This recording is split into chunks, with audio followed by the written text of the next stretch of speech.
At this point in time, after Marie Antoinette, after Somewhere, and now after the Bling Ring, I have to stop and ask myself, did I dream Lost in Translation, or did that actually happen? If you happen to make one of my favourite films to emerge in the last number of years, like Sofia Coppola did 10 years ago with Lost in Translation, then you pretty much get a buy for a long time. You get a season pass ticket to me going into blind viewings of whatever you do. But it may be time now to curb that with a free strike and you're out rule, as The Bling Ring is the latest in a rather long string of disappointing and frustrating and kind of horrible films from someone who I really kind of admired at one point. The film, for those who are unfamiliar with it, and if you are, count yourself lucky, is based around a Vanity Fair article. Yep, that's right, because movies are now based of Vanity Fair articles. The article was based on a real-life event in which a series of well-to-do teenagers in LA decided that it would be awesome and totes emosh to go around stealing from the houses of well-known celebrities. An absolute gold mine for gossip websites like Perez Hilton and TMZ. An absolute toilet for cinematic storytelling. Although The Bling Ring is nowhere near as sickly as Spring Breakers, or as vapid and as void as The Canyons, it does a pretty good imitation of both's bad qualities. The film is just kind of frustrating and hard to watch, because the way in which this story is told, you have this world of celebrity and obsession with possessions, and material goods and material wealth, and this whole kind of A-list obsession for the youth of today. It is absolutely ripe for biting satire. You could do something so incredible with this, something so scathing, something so poignant, something so interesting. But yet The Bling Ring has no teeth to it at all. It delivers this idea of young obsession with the rich and the famous and possessions and material wealth in such a straight, po-faced manner. In fact, even to the point where it lends an almost sympathetic ear towards its protagonists, in which you can never, ever be expected to sympathise with them because they are horrible.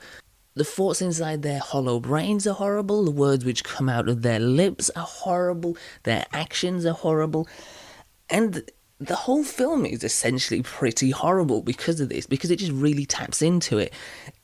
For the most part, essentially, it does nothing except show well-to-do rich children trying on shoes and clothes and taking selfies and duck-facing and dancing in nightclubs to a hip soundtrack, and there's more slow motion scenes, there's more scenes of slow motion walking and drinking coffee and just pouting and just looking vapid and just annoying than a Michael Bay and Zack Snyder collaboration could ever produce. And you know what? I would have been totally on board if it had done this for a little while, if it had set it up and then done something with it, kind of poked it, kind of shaped it, morphed it, kind of bit into it with a scathing sense of satire, or perhaps a sort of distorted view, or kind of just done something other than just present it and make it look basically like a 90-minute version of Teen Vogue magazine on the big screen. And it has a golden opportunity to do so, because around about the halfway point there is something which happened, something bad, which if it had happened to somebody with any kind of morals or at least half a brain, it could have inspired a change in behaviour and character, and you could have extended your character arc, and you could have actually gone on to do something different and actually almost redeemed perhaps some of the more icky sides of the film that you've shown in the first half. But no, Coppola decides to ignore any dramatic shift and continues to just do the same until the inevitable end, in which they all get caught. But even though they get caught, there's no sense of justice. You really want these horrible people. The only investment of caring that I put into this film was that I wanted these people to go to jail for a very long time so that I would never have to see them again. Even though I know they're not real, they're screen characters, but still at this point I was pretty annoyed by their very presence. Even Emma Watson, who I really quite like since Perks of Being a Wallflower, I wanted to really like in this, but I just couldn't.